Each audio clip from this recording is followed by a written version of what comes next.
Naša inovacija se imenuje Florian.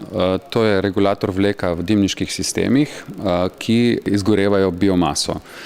Torej, naša inovacija omogoča dvig izkoristka v klasičnih gašperčkih nekje na 20% in bistveno povečanje udobja končnega uporabnika v samem bivanju, kjer ima pač to ogrevanje inštalirano.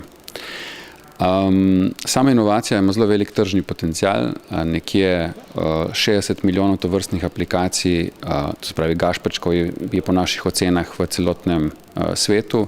Sama inovacija ima možnost, da jo gradimo retrogradno, to pomeni, da lahko na obstoječe gašperčke dogradimo Floriana in s tem si zmanjšamo porabo goriva in posledično tudi zmanjšamo izpuste CO2. To naredimo na tak način, da dvignemo učinkovitost izgorevanja, pri tem pa z našo regulacijo lahko tudi bistveno pripomoremo k večjemu udobju v bivanju v bivalnih prostorih.